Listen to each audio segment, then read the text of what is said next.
कि उसने mind set कर लिया कि मुझे मजदूरी करनी है, बात खत्म। आपने तो बहुत ड्रीम देखे हैं, आपके परिवार ने भी आपसे ड्रीम देखे हैं, आपके समाज ने आपके ऊपर नजरें गड़ा रखी है कि कब फेल हो और इसके मजे लें। ऐसी स्थिति में आप अपनी गलतियों से अगर बाहर होते हैं तो क्या आप 4 साल बाद की आपकी स्थिति को स्वीकार कर पाएंगे? आप सोचना कभी इन चीजों के ऊपर। आप डर जाओगे, वाकई में डर जाओगे कि अगर इन भर्तियों में सिलेक्शन नहीं होता है तो मैं करूंगा क्या। अगर आप बिजनेसमैन है तो टेंशन नहीं है, बिजनेस संभाल लेना। अगर आप बहुत बड़े कृषक के, जमींदार टाइप के, तो ठीक है, खेती किसानी संभाल लेना। लेकिन आप मध्यम वर्गीय गरीब परिवार से व्यक्ति है तो सोचना कि बड़ा भविष्य को देखकर डर लगेगा कि यार क्या करेंगे फिर। लाखों की संख्या में बच्चों के फॉर्म आते हैं, पेपर टफ आने लग गए, कंपटीशन बढ़ गया, हर बच्चा तैयारी करता है, घर बैठे ऑनलाइन पढ़ता है, ऑफलाइन पढ़ता है, कोचिंग्स हो गई, सब चीजें हो गई। तो मैं सबसे पहली बात आपको ये समझाना चाह रहा हूं कि आपके पास में बहुत अधिक समय नहीं है, इसलिए ये मस्तिष्क में मत लाना कि और एक दो ट्राई करते हैं, एक बार और कर लेंगे, अभी अभी यूं ही कर लेते हैं। काम करना है तो लड़ाई आर पार की रखना, नहीं करना है तो छोड़ दो। 4-5 महीने रहे थे आर्यस मेंस के और गोविंद का इतना सारा कैसे करेंगे, वैसे कैसे, तबीयत ठीक नहीं है। मैंने कहा तो जा, जयपुर ही था। मैंने कहा केसरिया कर जाके वहां। केसरिया करने का मतलब है कि वापस नहीं आना है। यहां तो पास होंगे, यहां कोई जॉब पकड़ लेंगे, आर और पार की लड़ाई होती है। केसरिया करने का तो समझते हो ना, युद्ध में जब सेना के अंदर राजा केसरिया करता था तो उसके बाद लड़ाई भी उस हिसाब की होती थी। फिर घंटे काउंट नहीं होते थे, फिर बस तलवार चलती थी, कितनी लाशें गिरी ये नहीं देखा जाता था। तो मैं स्टूडेंट को कहता हूं जब इस कंपटीशन की लाइफ में आ गए हो तब ये आधी अधूरी पढ़ाई वाला ढोंग मत करना, फिर रखना केसरिया ही। अब कहानी को बहुत अच्छे से सुखद समापन करके ही घर जाएंगे। ऐसा नहीं है कि वहां साहब फेल हो गया हूं। और इतना कंपटीशन है नहीं मार्केट में जितना आपको लग रहा है, क्योंकि पिछले 10 साल की विभिन्न भर्ती परीक्षाओं की आप कट ऑफ देखना, डाउन होती जा रही है। 70% से 55% भी आ गई। आरएस प्री देख लो, कॉलेज लेक्चर देख लो, क्योंकि नंबर ऑफ कैंडिडेट बढ़े हैं और नंबर ऑफ सीरियस कैंडिडेट घट गए हैं। नंबर ऑफ सीरियस कैंडिडेट घट गए हैं, बच्चों में वो बात नहीं रही जो आज से 5-7 साल पहले हुआ करती थी। आज की जो जनरेशन है वो मोबाइल, विभिन्न सारे मोटिवेटर, किताबों की बहुत बड़ी दुनिया, उनमें इतनी फंस गई है कि वो कुछ नहीं कर पा रही, बस बैठी है चुपचाप। तो आपको इस चीज को लेकर भी डरना नहीं है कि बहुत स्टूडेंट है, कोई फर्क नहीं पड़ता। मैं कहता हूं कि 2 साल में, अभी आपको बताऊंगा कैसे करना है। कोई स्टूडेंट 2 साल अगर अपने जीवन का 2 साल तरीके से दे देता है तो भैया पोस्ट भले 2 हो या 3 हो, अपना काम कर जाता है। बाकी तो सब बहाने हैं कि सीटें बहुत कम है, फॉर्म बहुत ज्यादा है। भाई मैं तो ये कहता हूं कि सीटें कम है, फॉर्म ज्यादा है, आप 70% नंबर लाके तो देखिए, बाकी बातें छोड़ो। तो मेरे को तो 70% नहीं आ रहे हैं, तो तेरे को नहीं आ रहे थे भाई, गलती तेरी है ना, दुनिया को क्यों दोष दे रहा है। अभी फर्स्ट ग्रेड में पोस्ट कम आई तो कुछ बच्चे आए, सर सीट तो नहीं है। मैंने कहा सीट छोड़, अपन दूसरी बात करते हैं। मैंने कहा तू मुझे फर्स्ट ग्रेड की मार्कशीट में 290 नंबर लाके देगा? तो हाँ सर, तो मैं सिलेक्शन लाके दूंगा, सीट भूल जा। थोड़ी देर में बोले साहब 290 थोड़ा आ जाए। 290 थोड़ी मुश्किल है। हाँ थोड़ी मुश्किल है तो मजा कर, सिलेक्शन होना नहीं। सिलेक्शन भी चाहिए और नंबर भी नहीं आएंगे। क्यों नहीं आएंगे? मेरे 335 थे। मैंने कहा तेरे को तो 290 का ही तो कह रहा हूं, बहुत 390 थोड़ी कह रहा हूं। हाँ 290 कितने परसेंट होते हैं? 70% भी नहीं है। मैंने कहा 290 65% नंबर है। जब आप फर्स्ट ग्रेड के पेपर में 65% नंबर नहीं ला सकते तो क्यों राजपत्रित अधिकारी बनने का दावा कर रहे हो भाई? गलती किसकी है? गलती आपकी है। सीट मत देखिए, आप तो ये कहिए ना, मुझे आश्वस्त करिए कि सर मैं 70% नंबर ला के बताऊंगा आपको। इसलिए मैं कहता हूं कि आपके पास बहुत लिमिटेड टाइम है। ये बात दिमाग में बिठा देना कि आपके पास 10-20 साल नहीं है, महज 3 से 4 साल है। और एक व्यक्ति 2 साल में अपना जीवन सेट कर सकता है। आगे 50 साल की जो लाइफ है ना, वो बड़ी प्रतिष्ठित लाइफ है। बेरोजगारी अपने आप में एक अभिशाप है। व्यक्ति अपना बिना कोई अपराध किए हुए भी मुंह छुपाता है, बिना कोई गलती किए हुए भी 4 लोगों से सुनता है। तो इन 4 साल में इस कलंक को खत्म कीजिए, पहली बात तो ये। दूसरी बात, अब 4 साल का समय है आपके पास में। और एक और बात बताऊं, आप ये भी मत समझना कि हर दिन समान होता है। आज आपके पास में अवसर है, हो सकता है 2 साल बाद में नहीं होगा। कई बार क्या होता है कि हमारे पीछे जो सपोर्ट सिस्टम होता है वो टूट जाता है कई बार, और इतना अचानक से होता है क्योंकि इस पृथ्वी पे जो भी आया है उसको जाना है। और कई बार ऐसा होता है कि हमें पीछे फंड देने वाला व्यक्ति चला जाता है, और ऐसी स्थिति आती है कि महानगर छोड़ के ढाणी में आना पड़ता है। तो अवसर मिला है तो इसको बहुत तरीके से भुनाना, इसके साथ में मजाक मत करना। हर दिन को चैलेंज लेना कि आज का दिन कितना बढ़िया तरीके से काम किया। हर दिन सोते वक्त सोचना कि क्या मैं वो सब कर पा रहा हूं जो उम्मीदें लेके मैं शहर आया था। क्योंकि भटकाओ का दौर है। किताब बेचने वाला किताब बेच के भटकाएगा, गाइड बेचने वाला गाइड बेच के भटकाएगा, online course, offline course, coaching, ये सब अपना प्रचार करेंगे, टेस्ट सीरीज वाला अपना प्रचार करेंगे, सब अपना अपना करते। ये मार्केट है। समझदार किसको होना पड़ेगा? समझदार सिर्फ आपको होना पड़ेगा कि भटकना नहीं, अपने को लिमिटेड चुनना है कि ये करना है, बात खत्म। क्योंकि मैं इस खुद मार्केट में हूं, ऑनलाइन कोर्स मैं भी देता हूं, कोचिंग भी चलाता हूं, टेस्ट सीरीज भी है, लेकिन फिर भी बच्चों को कहता हूं कि लॉजिकल होइए, समझदार होकर डिसीजन लीजिए और काम कीजिए, तब जाके आप अपने समय का सदुपयोग कर पाओगे। अब जो मैं आपको कह रहा था ना कि भाई 2 वर्ष में कैसे कुछ किया जा सकता है, तो इस हेतु बहुत अधिक चुनौतियां नहीं है, सिर्फ 4-5 चीजें करनी होती है। सबसे पहली बात, सुबह से लेके रात जब आप सोते हो तब तक आपका पूरा शेड्यूल फिक्स होना चाहिए, किस समय क्या करना है। भाई मुझे सुबह, जैसे हम पढ़ते थे तो क्या था कि जैसे कई बार रात को नींद नहीं आ रही तो रात को बढ़िया पढ़ लिए, 2:30 बज गए, 3 बज गए, पढ़ लिए, पढ़ के थक गए, सो गए। सुबह थोड़ा लेट उठे, लेट उठने के बाद में फिर मुंह धोए, चाय वाय पी और फिर पढ़ना शुरू कर गए। भूख लगी, खाना पीना नाश्ता कुछ जो जुगाड़ हुआ किया, नींद आ रही थी, सो गए, उठे, फिर पढ़ने लग गए। शाम के समय थोड़ा स्टेडियम घूम के आए, वापस आए, फिर पढ़ने लग गए। जिंदगी में कोई फालतू समस्याएं पड़ी भी नहीं, किसी भी प्रकार का कोई ऐसे एडिक्शन नहीं, नशे नहीं, कोई भी बहुत बड़ा ग्रुप नहीं। 5-6 लोग जीवन में पहले भी थे और बेरोजगारी में भी थे, आज भी वही लोग हमारे साथ हैं। रिश्ते नाते खत्म कर दिए, कोई किसी का नहीं है। सबसे पहले प्रहार करते हैं ये लोग फेल होने के बाद। 5 या 6 लोग रखते हैं जो ये हौसला देते हैं कि कोई बात नहीं, हम कर लेंगे, तू टेंशन मत ले। और ईश्वर की दया से मेरे जितने भी दोस्त से सारे सारे बढ़िया जगहों पे सारे अधिकारी है। तो 5-6 लोगों का ग्रुप रखा, सुबह से शाम तक खुद को बिजी रखा, फालतू लफड़ों से दूर रखो और सिर्फ सरल जीवन जियो और सिर्फ काम पे ध्यान दो। आपके 2 ही मित्र होने चाहिए, किताबें, टेबल किताबें और खेल का मैदान। खेलने थोड़ा कूदने एक्टिविटी थोड़ा किया करो, भले किसी जगह जाके सड़क पे ही 2-5 किलोमीटर थोड़े घूम लिए 15-20 मिनट, क्योंकि कई बार थोड़ा घूमने से भी अच्छे विचार दिमाग में आते हैं। भाई 10 लोगों से बिना फालतू बात करने की बजाय 15 मिनट रोड पे टहलना ज्यादा अच्छा है। आज की तारीख में मैं बताऊं, मेरा कोई सर्वे नहीं है, लेकिन 100 में से 90% लोग आपको भटकाने वाले और नेगेटिव टाइप के लोग हैं। आपने कह दिया ना कि मैं प्रोफेसर की तैयारी कर रहा हूं, तो सीधा यही कहेगा कि प्रोफेसर छोड़, 4th ग्रेड की भर्ती आई हुई। अरे भाई, टच कर गई ना बात। ये सबके साथ हुआ है। अरे 2 साल से हिस्ट्री पढ़ रहे हैं, तरीके से पढ़ रहे हैं, सर आपके नोट्स पढ़ लिए, 5-5 बार टेस्ट दिया है, अब सर डर लग रहा है। तो डर लगने के बाद वो अपने साथियों के पास जाता है, वो कि 52,000 ज्यादा बढ़िया। कहां प्रोफेसर, कहां 4th ग्रेड, इतना गेट पे आया हुआ, क्यों भाई रास्ता बदल रहा है? वो भी उसके कहने पे जो खुद संघर्ष कर रहा है। भाई अवशेष बच जाए, उससे पहले जो शेष है उसको विशेष करिए। बाद में अवशेष ही बचने, बाद में कुछ नहीं होना, अभी एनर्जी आप में। अरे बड़े प्रोफेसर की शानदार तैयारी चल रही थी, उस समय किसी ने दिमाग में बात डाल दी 4th ग्रेड, अब वो दिमाग में बैठा 4th ग्रेड। अगर आप इस तरह से अपने पास में ऐसे लोग रखेंगे तो निश्चित तौर पे वो आपको कभी अच्छी तैयारी करने नहीं देंगे। वो हमेशा फिर आप जैसी कुछ अच्छा करने की कोशिश करोगे, पास में आके बैठ जाएगा। बहुत औंजो काम है, कंपटीशन बहुत टफ है। 20 जनों को तो मैं जानता हूं जो बहुत इंटेलिजेंट है, 19 ही पोस्ट है।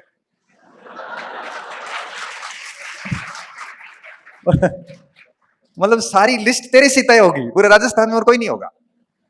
और इतना झूठ व्यक्ति इतना कॉन्फिडेंस से बोलता है, आपको लगता है कि दुनिया में इससे सच्चा व्यक्ति कोई नहीं, बहुत गंभीर आदमी है, और आप उसके ऊपर जबरदस्त तरीके से भरोसा करते हैं और आप अपना डायरेक्शन चेंज कर देते हैं। इसलिए कहता हूं कि ऐसे लोगों के साथ रहने की बजाय अकेले रहो, वो ज्यादा बेहतर है। अकेले रहोगे तो बढ़िया कर पाओगे, नहीं तो ऐसा व्यक्ति रखो जो आपसे 20 हो, 18 नहीं हो। उनके साथ रहोगे तो हमेशा लगेगा कि मुझे इनसे ये सीखना है, मुझे अब इनसे ये सीखना है, अब ये चीजें मुझे इनसे और सीखनी है। अब हर दिन आपको टारगेट मिलेगा कि इस आदमी से मैं कितना सीखूं कि मैं सीखते सीखते सीखते पूर्ण हो जाऊंगा एकदम से। ऐसे व्यक्ति पास में रखिए आप, क्योंकि अगर आप चाहते हो कि जीवन की कहानी 2-3 साल में ये बेरोजगारी का दंश खत्म करना है, तो बहुत बढ़िया लोग पास में रखिए क्योंकि बहुत कुछ डिपेंड करता है कि आप किसके साथ हैं। सुरेंद्र जी कह रहे थे थोड़ी देर पहले कि मेरी 49, गोविंद की 90 प्लस स्टेट मेरिट में था। बहुत सही बात है, बहुत ब्रिलियंट स्टूडेंट रहा है। और मैं, मेरे परिवार में सबसे कमजोर स्टूडेंट है, मेरा रियल छोटा भाई है, समय सी बात नहीं, 8 साल छोटा है। और मेरे घर में भी किसी को डाउट नहीं था इसको लेके कि भाई इतना इंटेलिजेंट है तो अपना काम कहीं ना कहीं बढ़िया कर लेगा। मेरे साथ समस्या ये थी कि मैं 5-7 बार पढ़ता हूँ तब जाके एक चीज याद होती, मन ही मन में सोचता हूँ कि बाबर का बेटा हुमायूं था, बाबर का बेटा हुमायूं, तब जाके मेरे को बाबर का बेटा हुमायूं था याद रहता। नहीं रहता, सच में नहीं रहता था। बहुत बहुत बिल्लो द एवरेज स्टूडेंट रहा हूं मैं। और ऐसा नहीं था कि कोई रोल आवारा, ऐसी आदतें भी गलत नहीं थी। उसके बावजूद भी खूब मेहनत करने के बाद में परसेंटेज नहीं बने, क्योंकि औसत बुद्धि का स्टूडेंट था। लेकिन जब मैं गांव से जब बाड़मेर आया, तो बाड़मेर आने के बाद में क्या होता है, मैं कितना सौभाग्यशाली व्यक्ति हूँ, क्योंकि भगवान क्या है कि सबको कुछ न कुछ खूबी के साथ कमी भी देता है, कमी के साथ खूबी भी देता है, सब देता है। बहुत ब्रिलियंट है, वो अधिक समय बैठ नहीं सकता, उसके अंदर से ऐसी हालत खराब होती है उठ के चला जाएगा। बहुत कमजोर है, वो बैठता बहुत है, उसको याद थोड़ा कम होता है। ये दोनों में बराबर चीजें दी हुई है। अब मैं जब शहर आया, तो शहर आने के बाद में देखो मुझे संयोग से कितने अच्छे लोग मिलते हैं, यूं ही अनायास ही मिल जाते हैं स्टेडियम में, पार्क में। और धीरे धीरे धीरे मेरा एक अलग ग्रुप बनता है। और सारा ग्रुप कौन, जो यूपीएससी दे रहा है, कोई असिस्टेंट कमांडेंट दे रहा है, कोई कमांड डिफेंस सर्विस दे रहा है, कोई सिविल सर्विस दे रहा है। मेरे लिए सारा नया, फराटेदार इंग्लिश बोल रहे हैं, हिंदी में विश्व वैश्विक मुद्दों पर डिस्कस चल रहा है। सब अपने अपने रजिस्टर बिल्कुल फॉर्मल ड्रेस में, क्योंकि कई तो लगे हुए थे ऑलरेडी, इंटरव्यू की ड्रेस पहने हुए शानदार। मैंने कहा क्या व्यक्तित्व है ये। पहले दिन देखा रघुनाथ बिश्नोई को, देखा, मैंने कहा क्या लड़का है ये, इतनी तो शानदार बात रखता है, इंग्लिश में भी हिंदी में भी, उतनी बढ़िया ड्रेसिंग सेंस, बिल्कुल लूज टॉक नहीं, टू द पॉइंट बोलना, कोई फालतू की बात नहीं। हर दिन सोचता था यार इसका कुछ परसेंटेज भी बन जाऊं ना तो अपना जीवन सेट है। और जब उन लोगों को देखा ना, तो पहले जो साथ में थे ना, तब लगा कि उनसे दूर होना फायदेमंद है। और धीरे धीरे उन लोगों से दूर होते गए और इन लोगों के करीब जाते गए, स्वार्थ से। स्वार्थ ये था कि कुछ अच्छा कर लेंगे। उनके साथ रह रह के सपने भी बड़े देखने शुरू कर दिए, पढ़ना कैसे है ये भी पता चल गया। कल ही मैं रघुनाथ से बात कर रहा था, मैंने कहा यार एक बात बता, कि मैं अभी 14 अप्रैल को जोधपुर गया था, डॉक्टर भीमराव अम्बेडकर जयंती के अवसर पर मैं यूनिवर्सिटी के अंदर रिसोर्स पर्सन था। सुरेंद्र जी वहीं थे, बड़े बड़े प्रोफेसर आए हुए थे, मैं सबसे जूनियर व्यक्ति था वहां पे। और सुरेंद्र जी उस समय मेरी चेहरे की सिकन को पहचान रहे थे कि आज पहली बार बंदा एकदम मायूस बैठा है। बाकी मैं ऐसे मंचों पे मायूस होता नहीं हूं। मायूस क्यों? क्योंकि जो विद्वान बोल रहे हैं, इतना तगड़ा बोल रहे हैं कि ये 14 अप्रैल की बात है, 5 दिन पहले की। मैं अंदर ही अंदर कॉन्फिडेंस हो गया, यार क्या ज्ञान है इनका। और मैं यूं ही फालतू हवा में बैठा हूं, मतलब बात यही है कि मैं हवा में हूं। मैंने सबको सुना, मैंने मेरी तरफ से भी जो बात रखनी थी मैंने रख ली। और मुझे पता है कि मैं उनकी कुछ परसेंटेज भी बात नहीं रख पाया हूं। घर आया, मैं सोचने के लिए मजबूर हुआ। मैंने रघुनाथ को सुबह फोन किया 15 तारीख को, अभी मैं आपको नई बात बताता हूँ। मैंने कहा रघुनाथ एक बात बता, अब रघुनाथ और हम कहते 17-18 साल से साथ हैं। मैंने कहा मैंने भी खूब पढ़ा है डॉक्टर अम्बेडकर को, और उन्होंने भी खूब ही पढ़ा होगा, क्या ऐसा कारण है कि उन्होंने इतनी बढ़िया बात रखी तो मैं रख नहीं पाया? क्योंकि 3 चीजें होती हैं, तुम ऐसी टेंशन मत ले, 3 बातें होती है। ये KEE फॉर्मूला काम करता है, देखो वो एज इट इज ऐसे ही बोल रहा है। मैंने कहा क्या? तो मैं समझाता हूं तुझे। सबसे पहले नॉलेज गेन करना पड़ता है, के। अब बेटा तेरा नॉलेज है 12 साल का, उनका नॉलेज है 40 साल का, ज्यादा किसके पास है? उनके पास। दूसरी बात, ए, एनालिसिस। तूने एनालिसिस कितना किया है? 5 साल। वो एनालिसिस कर रहे हैं 30 साल से। और तीसरा, एक्सपीरियंस। तेरे पास कितना है? मैं पहला ही है। उनके पास 50 सेमिनार का होगा। नॉलेज, एनालिसिस एंड एक्सपीरियंस, तीनों में ही वो बेहतर है। और ये तीनों चीजें तेरे में आई तो भी शानदार बात रखेगा। और ऐसे मंचों पे मैं उनसे अधिक अच्छी बात रख सकता हूं, क्योंकि इस फील्ड का नॉलेज भी मुझे अधिक है, इस फील्ड का एनालिसिस भी मेरा तगड़ा है, और एक्सपीरियंस भी उनसे अधिक है। उस समय जाके मेरे को थोड़ा ठीक लगा कि भाई मैं गलत नहीं हूं, अनुभव की कमी है, और समय के साथ मैं पढ़ता रहूंगा तो मैं भी उन विद्वानों की तरह अपनी बात रख सकता हूं। एक अच्छे दोस्त का होने का इतना फायदा मिलता है कि आप जिंदगी में किसी भी मोड़ पे उससे बात करके अपनी उलझनों को दूर कर सकते हो। आप सोच सकते हो कि आप मेरे बारे में ये सोचते होंगे कि बड़ी छवि बना रखी होगी सर ये वो, जबकि मैं खुद फंसता हूं तो मैं किसी से पूछता हूं कि यार वैसी स्थिति इसका क्या करना, कैसे, क्या मैं कमजोर हूं या मुझे और क्या करना चाहिए? तो कोई भी व्यक्ति पूर्ण नहीं होता। तो मैं कह रहा था आपको कि अपना अच्छा ग्रुप रखिए पास में। और अच्छा ग्रुप कब बनता है? जब आप अच्छे व्यक्ति के साथ में कोई मिलता है तो उससे जुड़ जाए, और बुरे व्यक्ति को धीरे धीरे दूर कर दें। देखते ही देखते आप बहुत अच्छा ग्रुप अपने आसपास पाओगे। तो पहली बात मैंने आपको ये बताई कि आप दिमाग में बैठा दीजिए कि आपके पास में बहुत कम समय है, 3-4 साल का ही। और दूसरी बात, अपने आसपास कौन सा घेरा है, आज ही इस पे मंथन करना शुरू कर देना। कोई कितना ही अच्छा दोस्त है, लेकिन नेगेटिव टाइप का है, आपको वो उठा नहीं सकता, तो दूरी बनाना ही फायदेमंद है, क्योंकि एक समय बाद वो आपको नुकसान ही करेगा, फायदा तो नहीं पहुंचाएगा। क्योंकि जो पीछे है वो पीछे लाने की कोशिश करेगा, और आगे है वो आगे ले जाने की कोशिश करेगा। तो ऐसा प्रयास कीजिए कि आपके आसपास लोग अच्छे हो। तीसरी बात, आप जिस भी परीक्षा की तैयारी करते हैं, आप एटलीस्ट उसकी लिमिटेड सामग्री अपने पास में रखें, बहुत अधिक सामग्री इकट्ठा ना करें। क्योंकि हम क्या करते हैं कि मार्केट के उन उलझनों में फंस जाते हैं और ढेर सारी घर पे बड़ी लाइब्रेरी बना देते हैं। कोविड में मैंने एक वीडियो बनाया था, मेरी लाइब्रेरी मैंने बताई थी बच्चों को, आप किसी ने देखी होगी तो नीचे बच्चों के बहुत सारे कमेंट थे, सर इतनी किताबें पढ़नी है, ये वो। मैंने कहा वीडियो में मैंने एक लाइन बोली है कि ये सारी किताबें नौकरी लगने के बाद ली गई है, नौकरी तो इन 4 किताबों से लगी सारी, बाकी किताबें सब बाद की, वो मेरा शौक है, आज भी मंगवाता हूं। अभी भी अमेजन वाले का फोन आया था, सर डिलीवरी आई हुई है, कोड वर्ड दो, किताबें पहुंचा देता हूं घर। हर दिन ही मंगवाता हूं। गाड़ी में बैठा बैठा ही कोई किताब पसंद आ जाती है तो वहां पे उसको काट किया और उसको खरीद लो। शॉपिंग, मेरी शॉपिंग यही होती है।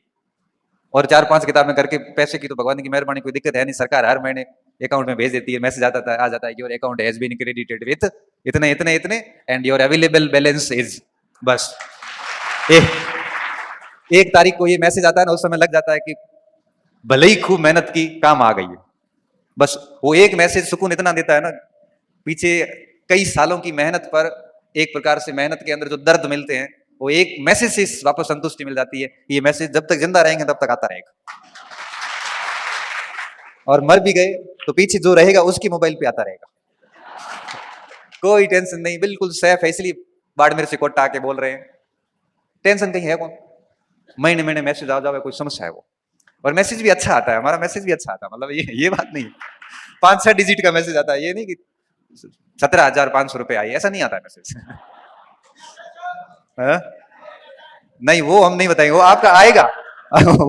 वो मैसेज हम नहीं बताएंगे, क्योंकि आपको फिर ठीक नहीं लगेगा कि यार देखो हम लोग क्या कर रहे हैं, आप थोड़ा, ये नहीं बताऊंगा मैं। तो मेरा कहने का मतलब ये है कि अगर आप भी चाहते हैं कि ऐसा एक मैसेज आपकी भी हर महीने 1 तारीख को, हम चारों के ही आता है मैसेज। चारों के मैसेज आता है, सुरेंद्र जी के भी आता है, अब तो ओम जी के भी आने लग गया, गोविंद के भी आने लग गया, हमारे तो कई साल मारे हुए, हमारे तो 2009-10-9 मैसेज आ रहे हैं, अभी तक 16-17 साल हो गया, मैसेज रुकी हुई कौन? रुकेगा क्यों, मेहनत की है ना। मैं चाहता हूं कि आप लोगों के भी ऐसे मैसेज आए, मतलब ये मैसेज जो मैंने कहा है, और कभी नहीं रुके, हर महीने की 1 तारीख को मैसेज आए और मस्त जीवन चले। बस इस हेतु 3-4 साल की बढ़िया मेहनत की आवश्यकता होती है। तो मैं कह रहा था कि लिमिटेड कंटेंट रखें अपने पास में, किताबें 4-5 रखें, एक बाकी एक किताब। क्योंकि मैं आपको बताऊं, सिलेक्शन सामग्री से नहीं होता है, सिलेक्शन होता है पढ़ने वाले पर डिपेंड करता है। जैसे मैं एक उदाहरण दूं, एक किताब मैं आपको दूं, फिर वही किताब मैं लूं, दोनों ऐसी किताब जो हम दोनों ने नहीं पढ़ी है। अब दोनों को फिक्स टाइम दे दिया कि 7 दिन आपके पास में, 7 दिन मैं पढ़ता हूं, उसके बाद टेस्ट लिया जाए, तो क्या दोनों के नंबर बराबर आएंगे? नहीं आएंगे। क्यों नहीं आएंगे? क्योंकि आपने अलग तरीके से पढ़ी, मैंने अलग तरीके से पढ़ी।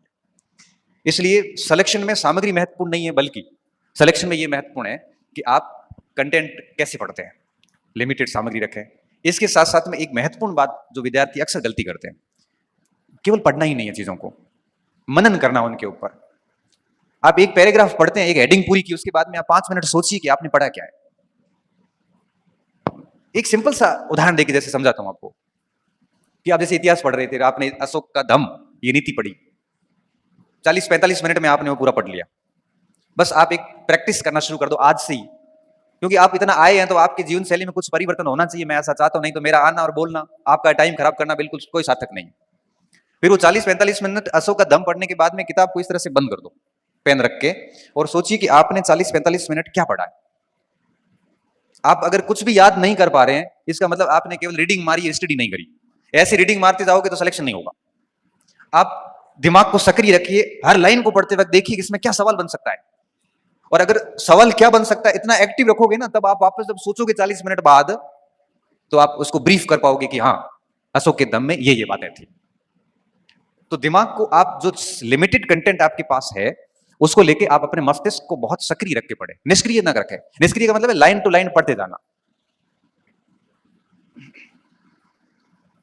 बहुत जरूरी होता है सक्रिय रखना। और मैं आपको बताना चाहूंगा कि अगर एक स्टूडेंट माइंड को बहुत एक्टिव रख के पढ़ता है तो 40-45 मिनट में ही वो थक जाएगा। पढ़ते पढ़ते 40-45 मिनट में उसका दिमाग जवाब दे देगा। जैसे जवाब देता है उस समय किताब बंद करो आराम से। टहलने की जगह है तो टहलते टहलते सोचो कि मैंने अभी क्या पढ़ा है। टहलने की जगह नहीं, लाइब्रेरी में बैठे हैं तो आप वहीं पे आंखें बंद करके सोचिए कि मैंने अभी क्या पढ़ा है। और जो जो की पॉइंट्स हैं, मेन मेन शब्द, उनके नीचे अंडरलाइन कर दो ताकि रिवीजन में बाद में आसानी होती है। बस इस तरह से एक खोजी स्टूडेंट बनिए। खोजी स्टूडेंट समझते हो कि मुझे आपने ये किताब दी, ये पेज दिया, मैं इसमें से पूरा पढ़ के अगर निकाल लूं कि इसमें ये सवाल बन सकते हैं, आरपीएससी ऐसे बना सकती है, बोर्ड ऐसे बना सकता है, इससे बढ़िया खोजी स्टूडेंट क्या हो सकता है। और खोजी स्टूडेंट कभी फेल नहीं होते। खोजी स्टूडेंट पेपर भी खोज लेते हैं, ये तो प्रश्न है।